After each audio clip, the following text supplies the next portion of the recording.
నిమిత్తము అన్యజనుల ఎదుటను రాజుల ఎదుటను ఇశ్రాయేలీయుల ఎదుటను నా నామమును భరించుటకు ఎదురు నేను ఏర్పరచుకున్న సాధనమై ఉన్నాడు. మొదటి అందుకు ప్రభు నీవు వేదము అన్యజనుల ఎదుటను రాజుల ఎదుటను ఇశ్రాయేలీయుల ఎదుటను నా నామము భరించుటకు ఎదురు నేను ఏర్పరచుకున్న సాధనమై ఉన్నాడు. ఎవరో పాపం చేస్తే అడిగి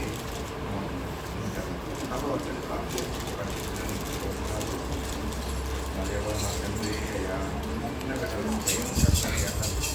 రైతుల పరిస్థితి అన్యగోచరంగా ఉంది.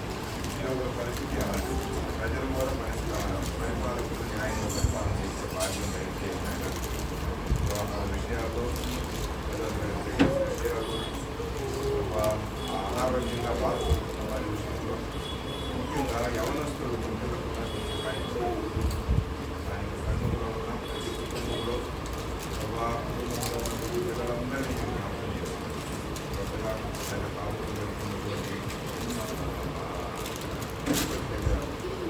ప్రాంతాన్ని సిద్ధపడుతున్నటువంటి మరేవో మా తండ్రి మార్పులు అన్నయ్య గారి మనవడి యొక్క కుటుంబాన్ని జ్ఞాపకం చేసుకొని మా ఆయన మా తండ్రి కాని ప్రదేశం కొత్త ప్రదేశాల్లో ఎలా జీవించాలో సహాయం చేయండి.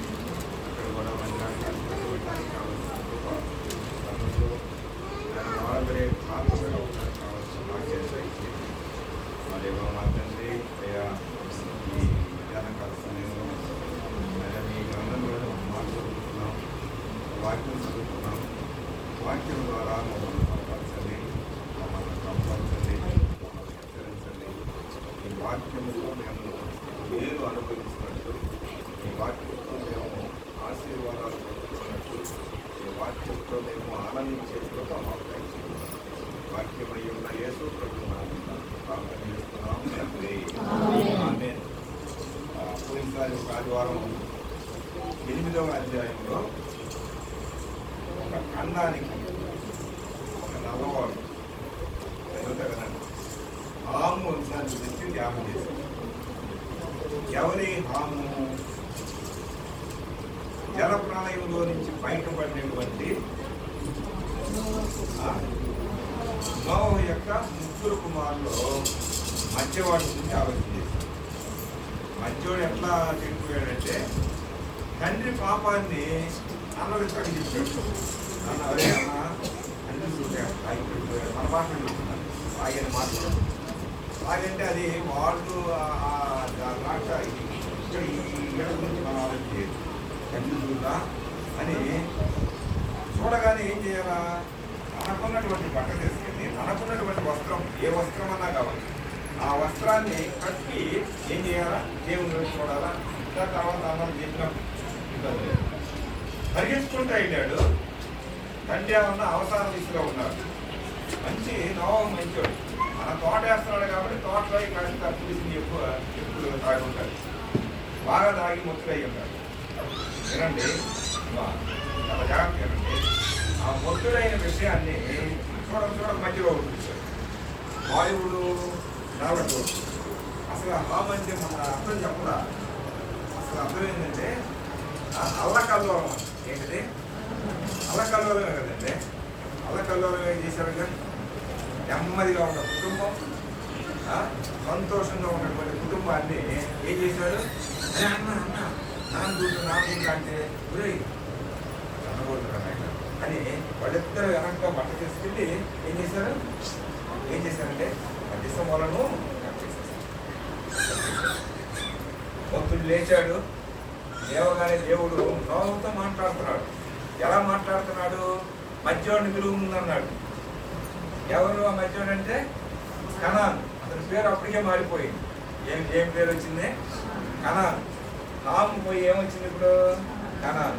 ఈ కనాను పిలువు. అరే నువ్వు ఆయన తెలియదు ఇప్పుడే ఉన్నాడు. తర్వాత దేవుడు మాట్లాడుతూ ఉంటే ఇదిగో ఎంతోడికి దాచుకోవడం చేతులు పట్టుకో, చిన్నోడి కూడా దాచుకోవతావు. నువ్వు హాము వంశం, నీ వంశం. అసలు మాట చదువుతాం చూడండి ఒకసారి. మాట చదువుకుంటుంటాడు. 6వ అధ్యాయం ఆదికాండం 9వ అధ్యాయం 9వ అధ్యాయం 25వ వచనం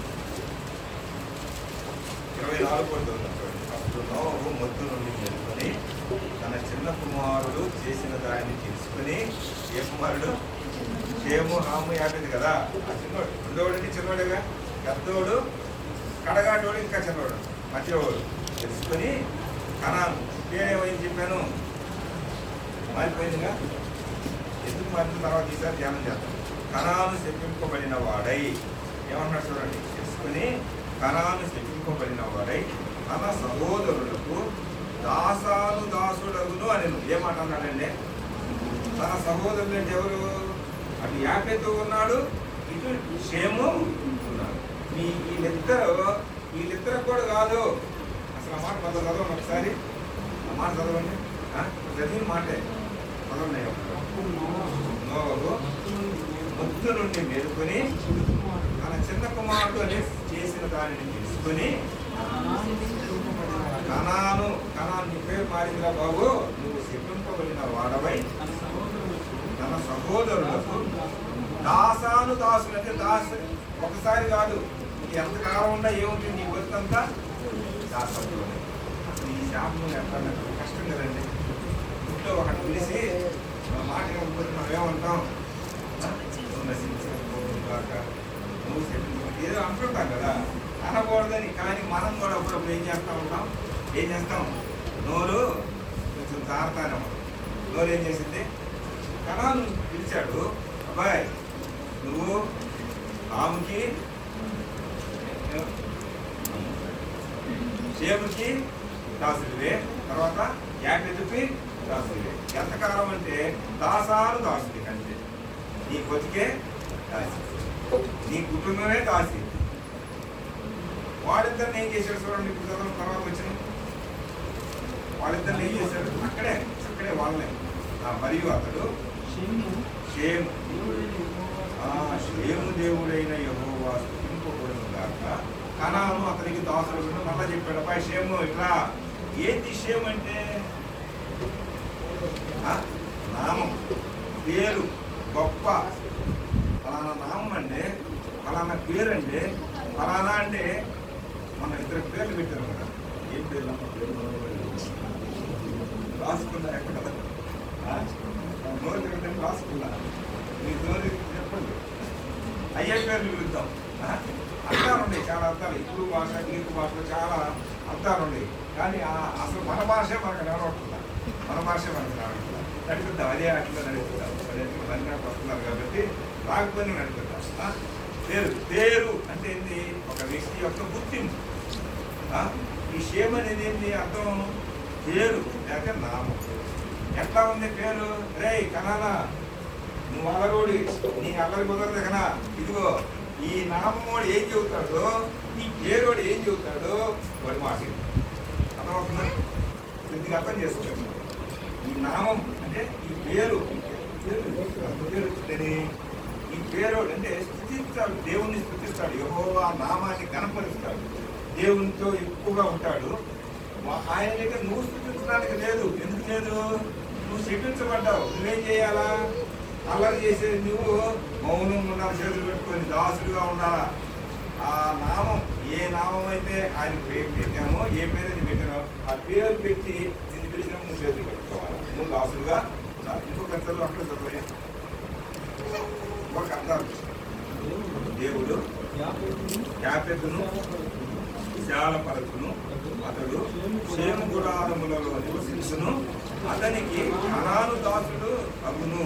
చూడండి, అంటే అరే పెద్దోడా, అరే చిన్నోడా, మీరిద్దరు ఒకే గుడారంలో ఉంటారు. అర్థమవుతుందా? ఆ మాట చూడండి. దేవుడు యాపెతును విశాలపరచును. యాపెతు అంటే ఏం లేదు, వ్యాపిస్తా ఉంటాడు. వ్యాపిస్తా. ఈ సంవత్సరం 1 ఎకరం పొలం వేశాడు, వచ్చే సంవత్సరం 2 ఎకరాలు, ఆ తర్వాత 3 ఎకరాలు, ఆ తర్వాత ఈ సంవత్సరం 1 అమ్ముకున్నారు అనుకో, వచ్చే సంవత్సరం 2, ఆ తర్వాత 3. దాన్ని వ్యాపించడం అంటారు. ఇప్పుడు కొవ్వొత్తి ఇక్కడ పెట్టి కొవ్వొత్తి అంటారు, సామ్రాణి ఇక్కడ పెట్టామనుకో, అదేం చేసింది? ఈ రూమ్ మొత్తాన్ని, ఈ గది మొత్తాన్ని వ్యాపిస్తూ ఉంటుంది. ఈ ఏం పేరండి ఈ యాపెట్టు వ్యాపిస్తూ ఉంటాడు. ఇంకా చెప్పాలంటే ఇంకొక అర్థం కూడా ఉంది, సౌందర్యవంతుడు అంట. ఏం పేరు? సౌందర్యవంతుడు. అంత అందంగా ఆయన ఏం చెబితే నువ్వు అదే ఏంటో బాబు. ఆయన ఏ పేరు పెట్టుకుంటాడో అట్లా కళ్ళు చేతులు పెట్టుకోనుండు. ఈయన నిన్నేమంటాడు, నువ్వు చేతులు పెట్టుకుని నువ్వు ఎవరు అంటే అల్లరోడు. నువ్వు ఎవరివి? నల్లోడివి. నా పేరుకి అర్థాలు అయ్యేది. నువ్వు నల్లోడివి, నువ్వు అల్లరోడివి. నీ నలుపు, నీ అల్లరితనం నీకు ఎక్కడి నుంచి వచ్చినాయి? నీ తండ్రిని నువ్వు అవమానపరిచావు. నీ తండ్రి అయినటువంటి యెహోవాని నీవు స్తుతించడానికి కూడా లేదు. నువ్వు నీ తండ్రి అయినటువంటి యెహోవా నామాన్ని కనపరచడానికి నీకు అవకాశాలు లేవు. నువ్వు ఎవరి మాట వినాలా? అన్నదమ్ముల మాట వింటే అప్పుడు నీకు అవకాశాన్ని ఇస్తానని అట్లా అర్థం చెప్పాడు. ఇప్పుడు చూడండి, మనకు కావాల్సింది ఎవరు? 9వ అధ్యాయంలో ఎవరున్నారు? మనం చదువుకున్న మాట ఏంటి? ఒక వ్యక్తి, సౌలు అనేటువంటి ఒక వ్యక్తి. ఎవరండి? చెప్పండి, అర్థం కావాలి. ఈ సౌలు ఏ జాతికి చెందినవాడు అంటే ఏ జాతికి చెప్పాను? షేమ్. 8వ అధ్యాయంలో ఐగుప్తు దేశంలో ఎట్లాంటి వాడు? నల్లటోడు, అల్లరోడు. కానీ వచ్చి ఆరాధన చేస్తా వచ్చి పోతా ఉంటే ఒక పరిగెత్తి ఆయన వచ్చి, నువ్వు చదువుతుంది ఏంటంటే నాకు అర్థం కావట్లేదు అని అంటే అర్థమయ్యేటట్టు చెప్పాడు. బాప్తిస్మం ఇచ్చాడు. మళ్ళా ఆయన ఏంటంటే ఈలో ఈయన వెళ్ళాడు. అర్థమైందా? నల్లటోడు అంటే అల్లరోడు ఐగుప్తు దేశానికి అమ్మ ఇది చూసానండి ఒక మంత్రి. అతను ఎవరంటే నపుంసకుడు. మన భాషలో చెప్పాలంటే వచ్చేస్తున్నాయంటే తప్పేం కాదు. వాళ్ళు ఉన్నాం. ఇంకా చెప్పాలంటే వాళ్ళు ఏమంటారు చెప్పండి? ఇంకా ఇంకేమంటాం? ఆడ మగ కానీ అంటారు కదా, అంటారు. అలాంటి ఆయన ఒక మంత్రి అయితే ఆ మంత్రి శపించబడిన వాడు, ఆ అల్లరితో కూడినవాడు, ఆ నల్లటోడు వచ్చి చాలా దూరం, కొన్ని మైళ్ళ దూరం వచ్చి ఆరాధన చేసిపోతున్నాడు. కానీ ఏం ఆరాధన తెలియదు. ఎప్పుడైతే ఫిలిప్పు పరిగెత్తుకుంటా వచ్చాడో వచ్చి అదిగో అయ్యా ఆపు ఆపు ఆపు అన్నాడు. ఆయన కూడా ఆపాడు. నాకు అర్థం కావట్లేదు బాబు, ఈ అల్లరి ఏదో అర్థం కావట్లేదు, చదివింది ఏదో నాకు అర్థం కావట్లేదు అని ఆయన చెబితే చదివేది అర్థం కావట్లేదా అది ఆయన అనుకున్నాడు. నన్ను కూర్చా, ఇంకొకరిని కూర్చా, ఎట్లా ఉంటుంది? నిన్ను కూర్చి కాదు, ఇంకొకరిని కూర్చుని కాదు. నిన్ను రక్షించిన యేసు ప్రభువు గురించి, ఆ వధింపబడిన దేవుని గురించి యేసు ప్రభువు, ఆ ప్రభువును నువ్వు నమ్ముకుంటే, నీ మారు మనసు పొందితే, నువ్వు పాపక్షమాపణ పొందితే, నువ్వు అప్పుడు ఆరాధన చేయడానికి నీకు అధికారం ఉన్నది, నీకు సంతోషం ఉంటుందంటే బాప్తిస్మం తీసుకున్నాడు, ఆరాధన చేస్తున్నాడు. ఇక ఆయన వెళ్ళిపోయాడు. ఒక వంశం, నల్లటి వంశం, ఒక ఖండానికే దేవుని సువార్తను, ఆఫ్రికా ఖండాన్ని మొట్టమొదటి సువార్తికుడు ఎవరంటే ఈయన. మొట్టమొదటి సువార్తికుడు ఎవరు?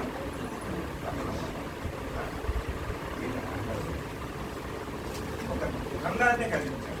ఆ తర్వాత ఇంకొక వంశం ఏంటంటే మనం ధ్యానం చేస్తున్న వంశం ఏం చెప్పండి? ముగ్గురు కుమారులు మధ్యలోనే ఒకసారి ఆలోచన చేశారు. వాడు శపించబడినవాడు. చివరికి వాడు శాపాన్ని కూడా తెలుసుకొని ఆ శాపాన్ని కూడా పోగొట్టుకొని ఏం చేశాడు? ఆరాధన చేశాడు. ఇప్పుడు షేమ్ ఏం చెప్పండి? షేమ్ అంటే ఏం చెప్పాము? పేరు లేకపోతే నామము. పేరు లేకపోతే నామము. చెప్పించబడిన వాడిని ఎక్కడ పిలుస్తారంటే రా అంటాడు. వాడు చెట్లా ఉంటాడు, దాసులుగా వాడు కానీ ఇక్కడంతా దాసు. ఎందుకంటే అల్లరి ఉందని, నల్లగా ఉందని, పాపంలో ఉందని, ఇకంతా చాలా అర్థాలు ఉంటాయి. విందాం. ఈ షేము వంశం ఏ వంశం అంటే షేమ్. ఈ షేము వంశానికి చెందిన ఆయనే చూడండి భక్తి వచ్చను సౌలు. ఇంకను సౌలు ఎవరండి పేరు? చెప్పండి. సౌలు అని ఆయన ఇంకెక్కడ వస్తాడు? ఇక్కడ కొత్త నిబంధన ఇక్కడ వచ్చాడు. ఇంకొక ఆయన వస్తాడు. చెప్పండి ఎవరు? పాత నిబంధనలో ఒక ఆయన వస్తాడు. పాత నిబంధనలు చేసి పెడుతున్నా సౌలు. పాత నిబంధనలు సౌలు లేడు. అసలు ఆయన లేకపోతే దావీదు ఎక్కడ ఉన్నాడంటే, సౌలు లేకపోతే దావీదు లేడు కదా. ఉన్నాడా? మొట్టమొదటి సౌలేగా. బెన్యామీను వంశం. ఏ వంశం? బెన్యామీను వంశం. ఆ బెన్యామీను వంశంలో చాలా ఎత్తది, సౌందర్యవంతుడు, అందగాడు. కానీ దేవుడు పిలిచినప్పుడు చాలా బుద్ధిమంతుడండి, మంచోడే కదా తెలుసుకునేది. ఎట్లా అంటాడో బట్టి అట్లా తెలుసుకుంటారా. తెలిసిన తర్వాత రాజరికం వచ్చిన తర్వాత మొత్తం మారిపోయింది మనసంతా. ఒక పదవి రాగానే ఆ పదవి యొక్క విలువను దిగదార్చుకున్నాడు సౌలు. అదే వంశానికి చెందిన వాడు. సౌలు అంటే అర్థం తెలుసా?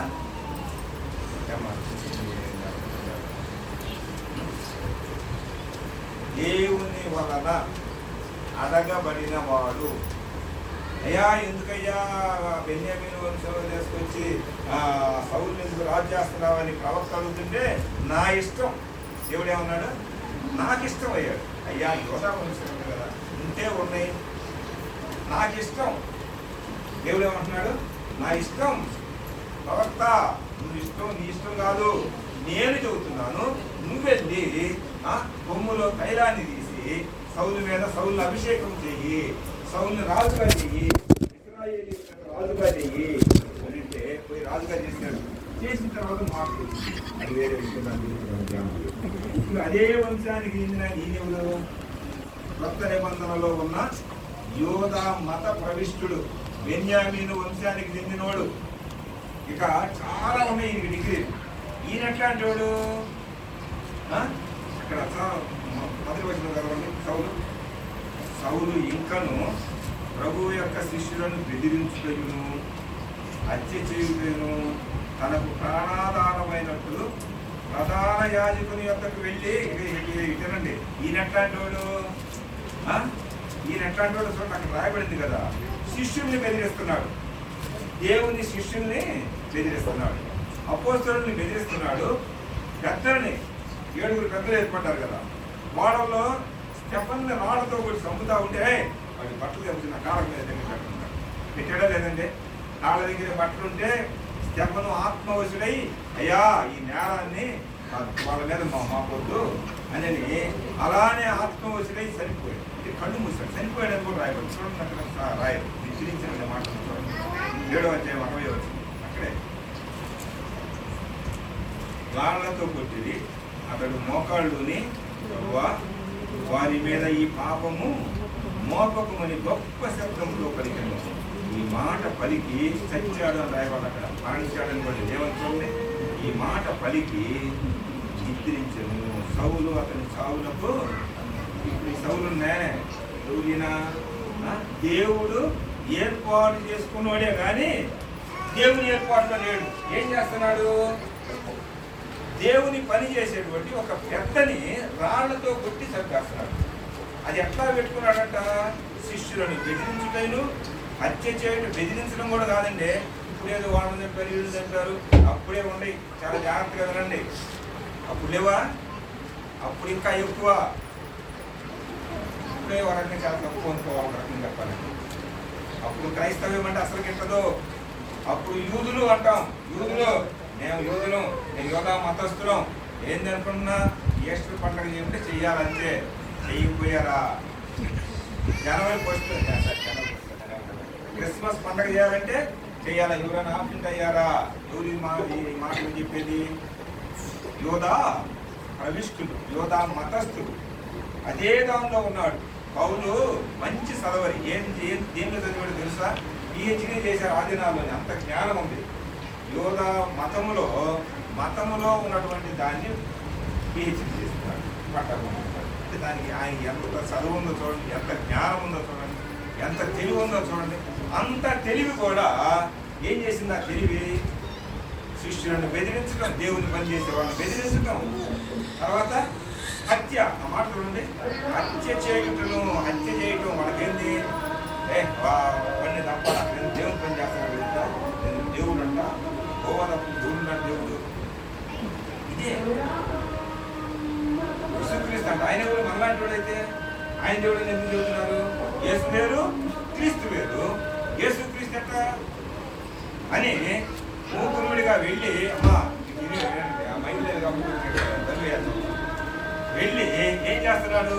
స్త్రీలు గుడికి పెట్టుకుంటే వాళ్ళని లాక్కొని వెళ్తున్నారు, పురుషులు కూర్చుంటే వాళ్ళని లాక్కెళ్తున్నారు. అసలు చివరికి యేసు ప్రభు యొక్క శిష్యుల్ని బెదిరిస్తే వాక్యం చెప్పండి ఇలా చెప్పావా? తర్వాత ఏమంటాడు? అవసరమైన చంపేస్తాం, అవసరమైన ఎదిరించుట తనకు ప్రాణాధారం కంటే. నేను బ్రతుకుతున్నానంటే ఏంటి? వాడు కంటే నేను బ్రతుకుతాను. ప్రాణాధారం అంటే ఏంటి? అసలు మనం బ్రతుకుతాం. అసలు మాకు అదే ఈ రోజు ఎవరో ఒకరిని కొట్టాలా, రోజు ఎవరో ఒకరిని చంపాలా, రోజు దేవుడి వాక్యాన్ని చెప్పకుండా ఏం చేయాలా? నిర్బంధించాలా. ప్రాణాధారమైనట్టు ప్రధాన యాజకులు ఎందుకులే, ఇదిగో నేను తెలివి కలిగినాడు కదా, మీరు నాకు ఏమి ఇవ్వండి, ఏమి ఇవ్వండి, ఏం చేయండి అయ్యే, పట్టాలు ఇవ్వండి. ఏం పట్టాలు అయ్యే? ఏం పట్టాలు? ఏంటి పట్టాలు? చూడండి, ప్రధాన యాజకులకు వెళ్ళి ఈ మార్గం అందున్న పురుషులైనను స్త్రీలనైనను కనుగొనిన ఎడల వారిని బంధించి ఏం చేస్తున్నాడు? చూడమ్మా, ఏం చేస్తున్నాడు? బంధిస్తున్నాడు, ఎదిరిస్తున్నాడు, ఇంకా అవసరమైతే ఇంకా నలుగురిని పంపించి చంపేస్తున్నాడు. స్టెఫను చంపించాడు కదండి, అక్కడే ఉన్నాడు. సంఘం గలిపిగా ఉంది. ఎంత గలిపిగా ఉంది? మన ఇక్కడ సంఘంలో ఒక గణపతి ఎట్లా ఉంటుంది చెప్పండి. ఒక గణపతి ఎట్లా ఉంటుంది? వచ్చిద్దా? ఒకరు చనిపోయారు అనుకోండి, వచ్చిద్దా? ఎవరికైనా ఇబ్బంది, ఎవరినైనా కొట్టారనుకోండి, మనం ఆరాధన చేసేటువంటి మనల్ని అనుకోండి, కాసేపు నిజం పట్టుకులేండి, కొట్టారనుకోండి, మనం ఎట్లా ఉంటాం? ఎట్లా ఉంటుంది చెప్పండి? గలిబిలి మనసు కూడా గలిబిలి కదా, నెమ్మది ఉండదు. సంఘాన్ని హింసిస్తున్నాడు. స్త్రీలను చూడట్లేదు, పురుషులను చూడట్లేదు, శిష్యులను చూడట్లేదు, బెదిరిస్తున్నాడు. స్త్రీలను కనుగొని ఎడల వారిని బంధించి అవసరమైతే ఏం చేస్తున్నాడు? మాట్లాడలేదనుకో, నేను కట్టేసేయండి, చేసుకేమండి, దానికి ఏదైతే చేద్దాం, బంధించండి. ఏం చేస్తున్నాడు? ఇష్టం వచ్చినట్టు బంధించి మాట్లాడండి. దేవుడు తీసుకొని తీసుకెళ్ళి ఏం చేస్తాడండి? ఆయన ఇష్టం వచ్చినట్టు. ఇది ఆయన పని. ఆయన వృత్తి ఏంది? యేసు ప్రభువుని గురించి చెప్పటం ముందు. యేసు వేరు, క్రీస్తు వేరు. వీళ్ళేం చెబుతున్నారు? యేసు క్రీస్తుల బాబు మన కోసం చనిపోయాడు, మన కోసం అభిషేకించబడ్డాడు, మన పాపాలను ఆయనే మోసాడు. యేసు అంటే మన పాపాలను ఆయన భరిస్తున్నాడు, ఆయనే మోసాడు, ఆయనే మన కోసం చనిపోయాడు, తిరిగి లేచాడు, ఆయనే అభిషిక్తుడు, ఆయన పాపం లేనాడు. ఆయన పాపం లేనాడు అని వీళ్ళందరినీ బంధించి, వీళ్ళందరినీ బెదిరించి, వీళ్ళందరినీ అవసరమైతే చంపుతారు. అలానే ఇలాంటి సందర్భంలో అమ్మా అసలు ఏం తీసుకున్నాడో తెలుసా? శనగోకి వెళ్ళి, దేవాలయానికి వెళ్ళి, ప్రధాన యాజకుల దగ్గరికి వెళ్ళి, వాళ్ళు కూడా అంతేగా. ఇప్పుడు కూడా యెరూషలేము వెళ్ళండి, మా ఊళ్ళో ఇద్దరు సహోదరులు వెళ్ళారు. సహోదరి వాడు ఒక్కడి దగ్గర రెక్కాడుతున్నట్టుగా అది పెద్ద కూర్చుకొని వెళ్ళారు. ఆడకపోతే ఇలాగేం అర్థం కాదు. వాళ్ళు ఏమంటున్నారు? సాలేం అంటున్నారు. ఏమంటున్నారంటే సాలేం అంటున్నారు. దాని అర్థం ఏంటి? ఒకరికొకరు యెహోవా దేవుణ్ణి కనపరుస్తున్నారు, కానీ యేసు ప్రభుని ఆ డ్యాన్స్లో ఎన్ని చూసేసరికి వీళ్ళ కూడా ఎట్లుంటుంది? నేను ఎట్లుంది చెప్పండి? భయంకరం అంటే యెరూషలేము అనుకుంటున్నారు. చదువుతున్నాం 95% ఈ రోజు కూడా యేసు ప్రభుని ఎరగనోళ్ళు అక్కడ. కానీ జ్ఞానం ఉంది. దేవుడు ఎంత జ్ఞానం ఇచ్చాడంటే అన్ని కనుక్కున్న వాళ్ళే, బొరుగు దగ్గర నుంచి అన్ని కనుక్కున్న యూతులే, వాళ్ళని వదిలిపెట్టలా. కానీ వాళ్ళలో కొంతమంది మాత్రమే ప్రభువుని వినండి. అలాంటి ఆ యెరూషలేము తీసుకెళ్ళి ఏదేదో చేయాలని బంధించడానికి పత్రాలే తీసుకుంటున్నాడు. ఎదురు లేదు. పోలీస్ స్టేషన్కి వెళ్ళి ఏం తీసుకుంటారు చెప్పండి? మనం అనుకున్నాం కదా, పోలీస్ స్టేషన్ ఏమి ఇస్తున్నారు? మురక, నీ ఇష్టం, నువ్వేమన్నా చెయ్యి అని ఒక ఆర్డర్ ఇచ్చారనుకో, మరి ఏం చేసినా పోలీసులకు ఏం పెట్టలేరు. అలానే ఆ దినాల్లో దేవాలయంలో పనిచేసినటువంటి ప్రీస్టులు, ఇంకా ప్రధాన యాజకులు, వాళ్ళ పత్రం రాస్తే సార్, ఆ పత్రానికి ఎంత విలువ ఉంటుంది. వాళ్ళు ఏమిచ్చారు? నీ ఇష్టం వచ్చినట్టు చేసుకోవాలి. పత్రాలు కొట్టుకున్నాడు, మా గుర్రాల మీద ఎక్కారు. గుర్రాల మీద ఎక్కిన కాపు కింద పడతారు, ఇరిగిపోతుంది జాగ్రత్త. గుర్రాలు ఎక్కారు, ముందుకు వెళ్తా ఉన్నారు. ఎక్కడికి వెళ్తున్నారు? దమస్కు మార్గంలో యెరూషలేముకి వెళ్తున్నారు. ఎవరు అన్నా కానీ యేసు ప్రభుని గురించి చెబుతున్నారా? ఎవరైనా యేసు క్రీస్తు వేరని చెప్తే బాగుంటుంది. యేసే క్రీస్తు అని చెప్పారా? యెహోవా దేవుడు తప్ప ఇంకెవరు ఉన్నారు మనకి అని ఎవరన్నా చెప్పారని కనుక తెలుసుకుంటే వాళ్ళని బెదిరించడం అన్నా చేస్తున్నాడు, వాళ్ళని లేకపోతే బంధించడం అన్నా చేస్తున్నాడు, లేకపోతే వాళ్ళని హత్యను చేస్తా. దీనికోసం పత్రాలు కూడా తీసుకొని వాళ్ళ గుంపుగా, ఆయన కూడా ఒక గ్యాంగ్ ఉంటుందిగా, ఆ గుంపు అంతా వెళ్తా ఉంటే దమస్కు మార్గానికి రాగానే ఏమైంది? గుంపు గుంపు చెదిరిపోయింది. గుంపు సౌలు అంటే దేవుడు ఏమాట చెప్పారంటే సౌలు అంటే అర్థం దేవుని వలన అడగబడినవాడు. దేవుడే ఈ వ్యక్తి నాకు కావాలని అడిగి ఏర్పాటు చేసుకున్నాడు. అదే పౌలు అంటే చూడండి, సౌలు అట్లా ఆ మాటకు అర్థం ఉంటే పౌలు అంటే దీనుడని, తర్వాత చిన్నవాడని రెండు అర్థం. చిన్నవాడని ఒక అర్థం, చిన్నవాడా అంటే దాని అర్థం ఏంటి? పౌలయ్య అని. దాన్ని ఇంకొకటి ఏంటంటే దీనుడు. ఏం చెప్పండి? దీనుడు. ఆ సౌలు ఇప్పుడు మార్పు చెందాలి. ఆ సౌలు అడగబడినటువంటి దేవునిచే అడగబడిన వాడే కానీ ఆయనలో నివసించట్లా. ఈ బెదిరించటం, కొట్టడం, తిట్టడం, అవసరమైతే చంపటం కదండి. ప్రతిరోజు ఇదే. స్త్రీలు లేదు, పురుషులు లేదు, అందరినీ ఇట్లా చేస్తూ ఉంటాడు. పాడు చేస్తున్నాడు. సంఘాన్ని ఏం చేస్తున్నాడు? హింసిస్తూ ఉన్నాడు. దేవుడు చూసి వీడు నాకు కావాలి, ఈ హింసకుడు కావాలి, ఈ హత్య చేసేవాడు నాకు కావాలి, ఈ సౌలు నాకు కావాలి అని దమస్కు మార్గంలో వెళ్తా ఉంటే ఆ గుర్రం మీదనే, చాలా మంది గుర్రాలు ఉన్నాయి, ఆ గుర్రం మీదనే ఒక వెలుగులాగా ఆ దర్శనం కలగగా ఏమైందంటే ఆ దానిలో నుంచి కింద పడి కూడా అంటున్నాడు, ఎవడో ఏమో ఆ మాట చదువుతా చూడండి. 3వ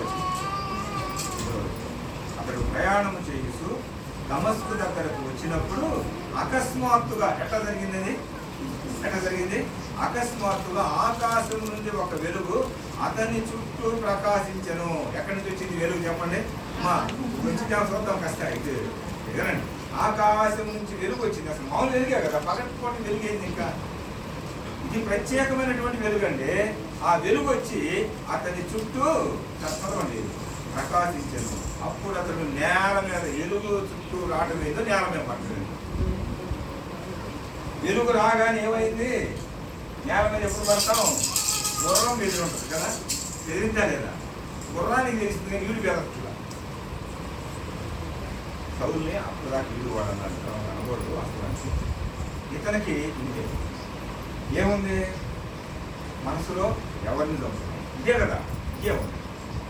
చుట్టూ ఆ వెలుగు ప్రకాశిస్తుంది. గుర్రం వెలిగిందో లేదు ఎంత అయిందో నాకు తెలియదు. గుర్రం మీద కింద అది ఏమంటుంది? అప్పుడు అతడు నేల మీద పడి అప్పుడు అతడు నేల మీద పడితే సౌలా నీవేళ నన్ను హింసినప్పుడు నేల మీద పడినా కానీ ఈయన ఏం చేస్తున్నాడు? ప్రభువా అంటలా, దేవుడు అంటలా, నెలకొండ చూస్తున్నాడు. ఏందో దేవుడే చొరవ తీసుకొని ఆ వ్యక్తిని ఎన్నుకోవటానికి, ఆ వ్యక్తిని ప్రత్యేకపరచడానికి, ఆ వ్యక్తిలో ఉన్నటువంటి గుణాలన్నింటినీ తీసివేయడానికి ఆ వ్యక్తిని అంటున్నాడు, పేరు పెట్టుకుంటున్నాడు. సౌలా ఏమంటారు చెప్పండి? సౌలా నీవేళ నన్ను హింసించుతున్నావని తనతో ఒక స్వరము పలుకుట వినెను. ఒక స్వరం చుట్టూ ఉన్నారుగా, వాళ్ళతో చెప్పినట్లేదు, ఒక స్వరం పలక విన్నాడు. సౌలా అని పలుకుతా ఉంటే ఈయన అన్ని జ్ఞాపకం పడుతుంది. ఏంది అసలు? ఆయన నాకు తెలియదే. ఆయన ఎప్పుడు నేను హింసించాను? ఆయన ఎప్పుడు నేను కొట్టాను? ఆయన ఎప్పుడు నేను బాధ పెట్టాను? ఆయనతో నాకు సంబంధం లేదే. ఈయన వచ్చేది నా పేరు చూస్తాడు. చూడండి, నన్ను హింసించుతున్నావని ఒక స్వరము పలుకుట వీడను. అప్పుడు అంటున్నాడు చూడండి, ప్రభువా నీవెవడవు? అమ్మా ఇది రావాలంటే ఆగుబోతుల్లో కానీ, తిరుగుబోతుల్లో కానీ, లేకపోతే వ్యతిరేకంగా మనం మాట్లాడుతూ ఉంటే నేను మాట్లాడతాను వస్తారా లేదా? ఆ బాబు అనుకుంటా రారండి, చూస్తామా? కానీ వాళ్ళని ప్రేమతోనే చెబుతాం మనం. అయ్యా అంటే వాళ్ళకే రెచ్చిపోతూ ఉంటారు కదా, రెచ్చిపోతారండి. చాలా చోట్ల దొరుకుతూ ఉంటాయి. కానీ వాళ్ళ ప్రేమతో దేవుడు కనుక వాళ్ళని కొట్టుకుంటే వాళ్ళ కళ్ళు పొరలు పోతే తప్ప వాళ్ళు వారు మనసు. మనం ఎంత చెప్పినా ఇంకా ఎక్కువ చేస్తూ ఉంటారు. చేయరా, నేను మాట్లాడాలి, ఏది నువ్వు మాట్లాడితే, నేను వాక్యం చెప్పాలా, ఏది నువ్వు వాక్యం చెప్పేది అనుకుంటారు. ఎవరు వీళ్ళు? దేవుని ఎరగని వాళ్ళు అండి. దేవుని ఎరగని వాళ్ళు సంగీతం నేర్చుకొని ఏదేదో తనకై గుర్తింపుకున్నారు. ఈయన కూడా అదే విధంగా, ప్రభువా నీవెవడవు ప్రశ్నించడం లేదండి, నీవెవడవు అని అడుగుగా ఆయన అంటున్నాడు, నీవు హింసించు ప్రకాశిస్తున్న యేసును ఏం చెప్పాడంటే దేవుడు ఖచ్చితంగా చెప్పాడు. ఆ వెలుగులో ఒక స్వరం, ఆ వెలుగులో ఒక శబ్దం రాగా ఆ శబ్దాన్ని వింటున్నాడు. అప్పుడు ఏం పోయినాయి? కళ్ళు, నేత్రాలు పోయినాయి, గుడ్డివాడైపోయాడు, కింద పడ్డాడు, తౌడులాడుతూ ఉన్నాడు, స్వరం పలుకుతా ఉంది, దేవుని వాక్యం అంటా ఉంది, సౌలా సౌలా అంటే ఎవరు నన్ను చూస్తున్నాడు చూస్తే చూడటానికి కళ్ళు లేవు, కళ్ళు పోయినాయి, కళ్ళు పోయినాయి. చూడండి కళ్ళు పోయిన దాన్ని కూడా మనం ఇక్కడ చూసుకున్నాం. 9వ వచనం చూడండి. అతడు 3 దినములు చూపు లేక, ఎన్ని దినాలంట? 3 దినాలు చూపు లేక అన్నపానం ఏమి ఎంత నిష్ట కలిగినోడు. చూడండి, ఈయన చూసి నేర్చుకోవాలని మనం ఉపవాసాలు అంటే అంతేనా కదా? ఎన్ని దినాలు ఉన్నాడు? 3 దినాలు ఉన్నాడు. ఆ కళ్ళు బాగుంటాను ఎవరో, నన్ను పలకరించింది ఎవరో, ఎంత నిష్ట ఉన్నాడు చూడండి. ఆయన ఎవరో నన్ను తెలుసుకునే వరకు నేనేం చేయను అన్నపానములు, నీళ్లు తాగను, అన్నం తిన్న, గణపదార్థం తిన్న, ద్రౌపదార్థం తాగను. ఇంకేమన్నాడు చూడండి, ఏమీ పుచ్చుకొనక నేను 3 దినాలు చూపు లేదు. వాళ్ళందరూ ఎట్లా పుట్టుకొని తీసుకెళ్లారు. ఆ ప్రాంతంలో ఎక్కడికి వెళ్తున్నాడు చూడండి. 6వ వచనంలో, లేచి పట్టణంలోనికి వెళ్ళము, అక్కడ నీవు ఏమి చేయవల్లో అది నీకు తెలియపరుస్తుందని చెప్పాడు. ఏం లేదు, బాయ్ సౌలా సౌలా అనగానే ఏమొచ్చింది? జ్ఞానం అయిపోయింది. నన్ను చూస్తున్నారు, నువ్వు నన్ను హింసిస్తున్నావు సౌలా అంటే, నేను ఎప్పుడయ్యా అసలు నీకు నాకు సంబంధం లేదే, నీకు నాకు సంబంధం లేదే, అసలు నువ్వు ఎవరో దేవుడు కాదని ఇప్పుడు దాకా నేను ఏం చేశాను? అనేక మందిని చంపించానే, అనేక మందిని హింసించానే, అనేక మందిని బంధించానే. ఇదిగో ఇప్పుడు కూడా పత్రాలు ఉన్నాయి నా దగ్గర. ఈ పత్రాలు తీసుకెళ్ళి ఏం చేస్తాను? నా ఇష్టమైన చేయడానికి ఇష్టపడ్డానే. నన్ను ఏందా ఎట్లా అంటున్నావు? నువ్వు నాకు కావాలి, నువ్వు నాకు అవసరం, నువ్వు నాకు అవసరం అని దేవుడు చెప్పాడు. సౌలా సౌలా సౌలా సౌలా. దేవుడు నియమింపబడినటువంటి వ్యక్తి, దేవుడు అడగనటువంటి వ్యక్తి, దేవుడు అడిగినటువంటి వ్యక్తి. మనం వాక్యం చెప్పినా నమ్ముకుంటాడు, చెప్పకపోయినా నమ్ముకుంటాడు. ఏదో విధంగా దేవుని ఏర్పాటులో ఉంటే ఎవరు ఆపలేరు. దేవుని ఏర్పాటులో ఉంటే తాగుబోతులైన ప్రభువు నమ్ముకుంటారు, దేవుని ఏర్పాటులో ఉంటే తిరుగుబోతులైన ప్రభువు నమ్ముకుంటారు, దేవుని ఏర్పాటులో ఉంటే దొంగలైన ప్రభువు నమ్ముకుంటారు, దేవుని ఏర్పాటులో ఉంటే ధనవంతులైన ప్రభువు నమ్ముకుంటాడు. దేవుని ఏర్పాటు లేకపోతే మంచోడు కూడా ప్రభువుని నమ్ముకోలేదు. వినండి, అంత భయంకరంగా ఉంటే ఇప్పుడు ఇక్కడ జరుగుతూ ఉంటే, అయ్యా మీరందరూ తీసుకెళ్ళండి, ఆ ఊర్లో అననీయ అనే ఒక ఆయన ఉన్నాడు. ఎవరున్నారు? చూడండి, నా మాట 10వ వచనం చదవండి. దమస్కులో అననీయ అను ఒక శిష్యుడు. ఎవరు? శిష్యుని ఏం చేస్తున్నాడు ఈయన? అంతకుముందు అదే కదండి, మొదటి వచ్చిన చదువుకున్నాం. శిష్యుని ఏం చేస్తున్నాడు? బెదిరిస్తున్నాడు, అవసరమైతే చంపేస్తున్నాడు. శిష్యులు భయపడుతున్నారు.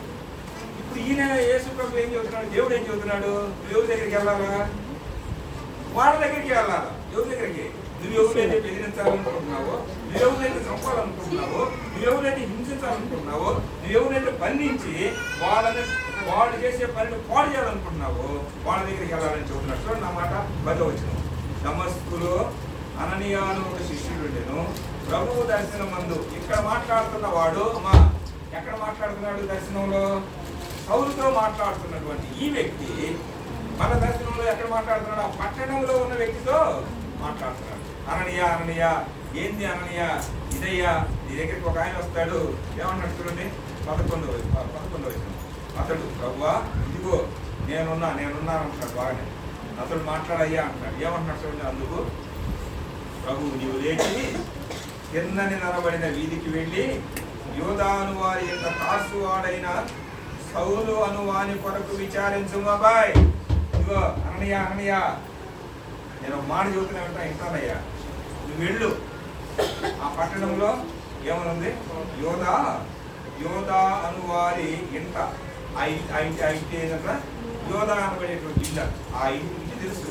ఆ ఇల్లు ఎక్కడ ఉందో ఆ ఇంటి అనువాని ఇంట తార్సు వాడు ఒకడు వచ్చాడు. ఎవరోడు? తార్సులో పుట్టాను నేను అంటున్నాడు పౌలు. తర్వాత చెప్పుకుంటాను. పౌలు ఇదిగో సౌలు పౌలు కాదు, తార్సు వాడైన సౌలు వాని కొరకు ఇదిగో ఆ సౌలు ఉన్నాడు. ఆ యోధా ఇంట్లో ఈ పట్టణంలో బట్టి తిరిగి ఆ యోధా ఇంటి ఎక్కడుందో కనుక్కొని ఆ ఇంటికి వెళ్ళి సౌలుని విచారించు. ఈయన ఎక్కడుంటుంది చెప్పండి, ఎక్కడుంటుంది చెప్పండి, ఎక్కడుంటుందండి? గుండెలు అవిసిపోతాయి కదా. సౌలా అమ్మో, పెట్టుకోక ఆయనతో పెట్టుకోవాలా? అయ్యా నాకు తెలిసినంత వరకు అంత దుర్మార్గుడు ఇంకొకడు లేడు. అసలు ఏం చేస్తున్నాడు నేను చెబుతాను అంటున్నాడు దేవుడు అంటున్నాడు, నువ్వు వెళ్ళు అన్నయ్య, ఆ వీధిలోకి వెళ్ళు, ఆ ఇల్లు ఎక్కడో కనుక్కో, ఆ ఇంట్లో తార్సు ఒక ఆయన ఉన్నాడు, ఆయన పేరు సౌలు అని పేరు కూడా చెప్పాడు. ఆ సౌల్ని విచారించాలా, సౌలు దగ్గరికి వెళ్ళాలి, మాట్లాడాలి. నాయన నా వల్ల నేను దొరుకుతున్నాను, ఆ వాడు స్త్రీలను కొడతాడయ్యా, పురుషులను చంపుతాడయ్యా, మమ్మల్ని బెదిరించాడు, ఎన్నోసార్లు బెదిరించుంటాడు కదా, బెదిరించే ఉంటాడు, ఏం తెలుసుకొని ఉంటాడు కదా. అమ్మా వినండి, బెదిరించుంటాడు. నేనే వెళ్ళేది, నేను వెళ్తే నన్ను ఏం చేస్తాడు? అవసరమైతే బెదిరిస్తాడు, అవసరమైతే ఇదొక వేషం వేసుకొని ఏం చేస్తుంటాడు, ఈ వేషం వేసుకుని ఏం చేస్తాడు? నన్ను నేను ఈ పని మాత్రం చేయనయ్యా. ఏమన్నాడు చూడండి, 11-12 అతడు అననీయాను ఒక మనిషిని లోపలికి వచ్చి తాను దృష్టి పొందినట్టు తన మీద చేతులు చూసి ఉన్నాడు.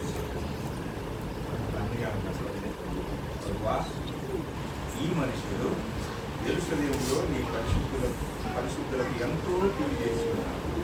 అతని గురించి అనేకుల వల్ల అయ్యా వాళ్ళు చెప్పారయ్యా, వీళ్ళు చెప్పారయ్యా, అసలు అతని గురించి ఒక్క మాట కూడా మంచి మాట లేదయ్యా. నేను ఎట్లయ్యా శిష్యులు, నేను ఏదో శిష్యుడిగా బ్రతుకుతున్నాను, శిష్యులు కూడా బెదిరిస్తున్నాడు, శిష్యులు కూడా హత్య చేస్తున్నాడు, శిష్యులు లేదు దేవుని నమ్ముకున్నారంటే చాలయ్యా, ఎట్టదయ్యా నేనెట్ట అని అంటే చూడండి, అక్కడను నీ నామమును బట్టి ప్రార్థన చేయు వారందరినీ బంధించడానికి అతడు ప్రధాన యాజకుడు అన్న అధికారం పొంది ఉన్నాడని ఇదంతా చెప్పాడయ్యా. అసలు అది మామూలు కాదయ్యా, పత్రికలు కూడా ఉండయ్యా, పట్టాదారు పుస్తకాలు లాగా ఉండయి, ఎవరు ఏం చేయడానికి కూడా ఉండదు. ఇక చంపాడంటే ఒక్క సాక్ష్యం చెప్పడయ్యా, బెదిరించిన ఎవరన్నా చూశారంటే ఎవరు చెప్పడయ్యా. ఎట్లా అని అంటే అప్పుడు చెబుతున్నాడు చూడండి. అప్పుడు మనం చదువుకున్న అంశానికి ఇప్పుడు వచ్చాం. 10 నిమిషాలు నేను చూడండి, 15 వచనం చదవండి. అందుకు ప్రభు అంటున్నాడు, అమ్మా వినండి మాట, ఏమంటున్నాడు? యువతుడు అంటున్నాడు, అమ్మా ఏమంటున్నాడు చూడండి అక్కడ. అందుకు ప్రభు నీవు వెళ్ళు. ఏలే ఇప్పుడు దాకా మర్యాదగా చెప్పాను, ఇప్పుడు దాకా ఏం చెప్పాను? నా శిష్యుడు అని నువ్వే చెప్పుకుంటున్నావు, శిష్యుడివే, మంచివాడివే, నేను చెప్పినట్టు పని చేయవా నువ్వు? శిష్యుడు అంటే ఏంటి? గురువు గారు ఏం చెప్తే అదే చేయాలి. శిష్యుడు అంటే అదే కదా. గురువు గారు చెప్పింది చేయకుండా సొంతంగా చేస్తే వాడు శిష్యుడు కాదు. మన గురువు దేవుడు, మనం ఆయన చెప్పినట్టే చేస్తాం. మనకి ఇక ఈ లోకంలో గురువు లేవు. చూడండి అప్పుడు అంటున్నాడు, అందుకు ప్రభు అంటున్నాడు, నీవు వెళ్ళుము. ఏమంటున్నాడు? నువ్వు వెళ్ళు, అన్యజనుల ఎదుటను, రాజుల ఎదుటను, ఇశ్రాయేలీయుల ఎదుటను నా నామాన్ని భరించేవాడు. ఆరాధనలో మనం చూసాం, మన పాపములను భరించేవాడు, మన పాపాల్ని మోసుకొని వెళ్ళాడు కదండి. మోసుకొని వెళ్ళాడా లేదా? యేసు ప్రభు చెబుతున్నాడు, ఈ సౌలు నా నామాన్ని భరిస్తాడు, నా నామాన్ని కనపరుస్తాడు. ఎక్కడెక్కడ? అన్యుల్లో పంపిస్తా. తర్వాత ఇంకో మాట, అన్యజనుల ఎదుటను, రాజు దగ్గర పంపిస్తా. మామూలుడు కాదు. ఏమనుకుంటున్నావు? రాజు దగ్గరికి వెళ్తాడు, అన్యుల దగ్గరికి వెళ్తాడు. ఇంకో మాట ఏంటంటే, ఇశ్రాయేలీలో 12 గోత్రాలు ఉంటాయి కదా, అందరి దగ్గర పంపిస్తా. అతను ఏం చేస్తాడంట? నా నామమును భరించుటకు ఇతడు నేను ఏర్పాటు చేసుకున్నటువంటి సాధనం. అదండి దేవుడు ఏర్పాటు చేసుకున్న సాధనం ఎట్లుంటాడు? మనం ఏర్పాటు చేసుకున్న సాధనాలు అయితే ఎట్లుంటాయి? ఎట్లుంటాయి చెప్పండి. మనం ఏర్పాటు చేసుకున్నాం అనుకోండి సాధనాలు, మనకి ఎట్లుంటాయి? దేవుడు ఏర్పాటు ఎంత గొప్పలో. వ్యతిరేకించే వాళ్ళ గురించి మనం అంటాం చాలా విధంగా, మనం కూడా ఒక్కసారి మాట్లాడతాం, నీకేమో నీదేనా అది వాళ్ళని ఏమనలేదు. వాళ్ళే ఒకరోజు దేవుని ఏర్పాట్లో ఉండి ఏం చేస్తారు చెప్పండి, దేవుడిని నమ్ముకుంటారు. ఖచ్చితంగా నమ్ముకుంటారు. మనకు ఏమైనా వ్యతిరేకించలేదండి ఎప్పుడు. మన వారు కాదని వచ్చి దేవదూతలాగా వచ్చేసారు. దేవదూతలాగా ఒకసారి ఒక మాట చెప్పగానే ఆ పదాన్ని ఒక్కరు వచ్చేసామంటే వచ్చేసారు. చెప్పండి ఎవరైనా వచ్చారు అట్లా వస్తే ఇంకా ధన్యులు. చూడండి, ముగ్గురు ఎదుట నేను అన్ని దినంలో పంపిస్తా. ఈయన లేకపోతే నీకు నాకు ప్రభువే. పేతురు మడిగట్టుకొని, యోహాను మడిగట్టుకొని కదండి. 12 మంది శిష్యులు ఏమంటున్నారంటే, మేము మా వాళ్ళ దగ్గరికి వెళ్తాం, మా వాళ్ళకి వెళ్తాం. యేసుప్రభు వాళ్ళకి ఇచ్చింది కూడా అదే. అటు ఇటు అన్ని యొక్క తీసుకెళ్ళి ఈ వాక్యాన్ని వేయొద్దు, వాడు పంది లాంటి వాళ్ళు వాళ్ళు ఏం చేస్తారు అని చాలా చెప్పాడు. నేను ప్రారంభంలో వాళ్ళు బాగు కోసం. ఇప్పుడు ఈయన వచ్చాడండి మన కోసం. ఎవరండి? ఎవరు చెప్పండి? సౌలు. పౌలుగా మారకపోతే అన్యులైనటువంటి మనకు ధన్యత లేదు. మనకు సువార్త ఎవరు చెబుతారండి? పేతురు చెప్పాడా? చెప్పలేదే. ఆ 12 మంది శిష్యుల్లో ఆ 11 మంది ఏమైనా చెప్పారా? చెప్పలేదే. ఎవరండి? ఎవరి దగ్గరికి వచ్చాడు? చెప్తున్నాడు, దేవుడు చెబుతున్నాడు, ఇతడు నేను ఏర్పరుచుకున్న సాధనం. ఇది మామూలు సాధనం కాదు. ఎట్లాంటి సాధనం తెలుసా? అన్నిల్లో చెలాయిస్తాడు, రాజుల దగ్గర చెలాయిస్తాడు. మూడోది, ఇశ్రాయేలీలైనటువంటి 12 గోత్రాల్లో చెలాయిస్తాడు. ఇలాంటి వాడు నాకు అవసరం. ఇలాంటి వాడు నేను ఏర్పాటు చేసుకున్నా. ఎందుకు అన్నయ్య అని అంటే, అన్నయ్య వెళ్తాడు. మా అయిపోయింది. అన్నయ్య వెళ్తాడా లేదా? చెప్పావు కాబట్టి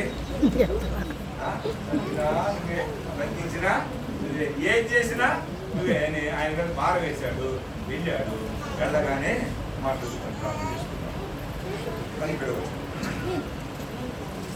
16 అతడు నా నామము కొరకు ఎన్ని శ్రమలను అనుభవించవలెనో నేను ఇతనికి చూపుదని అతనితో చెప్పాను.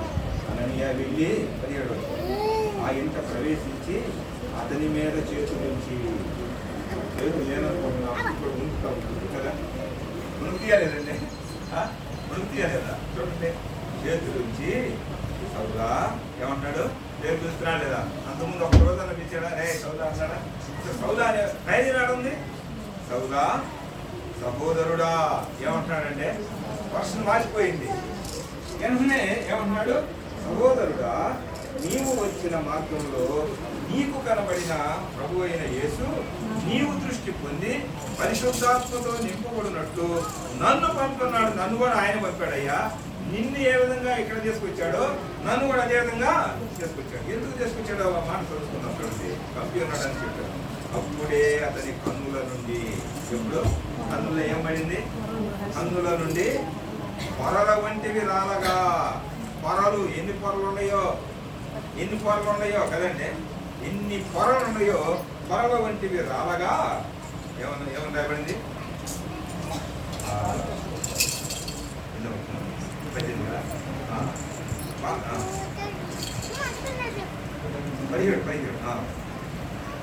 చదవండి. నువ్వు వచ్చి మార్పుగా అప్పుడే అతని కన్నుల నుండి అలాగా కలిగి లేచి, అప్పుడే అతని కన్నుల నుండి పొరల వంటివి రాగా. చూడండి, రాలగా. ఎప్పుడెప్పుడో జరిగే కాదండి. అమ్మా తినండి, నేను ప్రార్థన చేస్తాను. కోసం జరుగుతుంది అంటే దేవుడి సిద్ధంగా మంచిగా మాట్లాడి జరుగుతుంది. ఆ వరాలు లేవని నేను చెప్పట్లా. స్వస్థ వరాలు కానీ లేకపోతే ఇంకా చాలా వరాలు ఉన్నాయి. దాన్ని బయట పెట్టుకొని నువ్వు రెచ్చిపోతావని చెప్పాడు ఒక రాజు. ఇప్పుడు ఆయన బతికాడు. లోకంలో ఉండే రాజు, లోకంలో ఉండే రాజు ఇంటికి అనుకున్నాడు. ఇక్కడ ఉన్నటువంటి వాడు చచ్చిపోతావు అన్నాడు. ఆయన అంటారు ఓడిపోతావు అన్నాడు. ఆయన కలిసి ఓడిపోతాడు. ఉన్నారు అబద్ధ బోధకులు, అబద్ధ ప్రవక్తలు లేరంటారా? జాగ్రత్త పడతాం. చూడండి, 18 అప్పుడే అతని కన్నుల నుండి పొరల వంటివి రాలగా దృష్టి కలిగి లేచి బాప్తిస్మం పొందాను. తరువాత ఆహారం తీసుకొని బాధపడ్డాడు. ఇంకా కొంచెం వాంచుకొని ఈసారి ధ్యానం చేస్తాను. దేవుని ఏర్పాటు చేసుకుంటే ఏది ఆటంకం కాదు. మన చేతిలో కత్తి ఉంటే కత్తిని పాడేసుకుంటారు. చేతుల దగ్గర కత్తి ఉందా లేదా? చివరి మూమెంట్లో కూడా కత్తి తీసుకొని ఏం చేశాడు? శివుని అంటే ఈయన అంటే వ్యాఖ్యానం అంతా నాకు చెబుతారు. ఈయనకి చేపలు పడతారు కాబట్టి చేపలు మొట్టమొదటి కోసేది ఏందని చెబుతారు, చెవులు పోస్తారు కదా, చెవులు పోస్తారు. అందుకని ఈయనకి మనిషి అంతా కనపడినా చెవుల మీదనే ధ్యాస ఉంటుంది కాబట్టి ఈ చెవులు ఎక్కడికి పోయింది, చెవు మీదకే పోయింది. ఆ చెవులు కుడి ఎడమ మన చెబుతారు. ఒకటి మనకు ఖచ్చితంగా తీసేయడం లేదా, ఆయన కత్తి ఉన్నది. మిగతా శిష్యులకు ఏం లేదే, వాళ్ళకి మొత్తం ఉంటాయి. ఉండవా? మనకు లేవా? మనకు లేవంటే మనం అంతా మంచివాళ్ళం. మనకు లేవా? అర్థం చేసుకోండి. అమ్మా అయ్యా, ఆయన ఏర్పాటు చేసుకుంటే ఆయన సాధనంగా నిన్ను నన్ను ఉపయోగించుకోవాలంటే ఆయన చేతిలో పెడితే సార్ ఈసారి ధ్యానం చేస్తాం. ఆలోచించి అమ్మా అయ్యా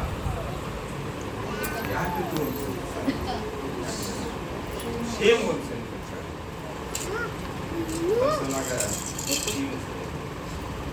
అలా దాంట్లో క్రైస్తవులు మేమందరం చెప్పుకొని దాంట్లో ఏర్పాటు అల్లంలో ఉన్న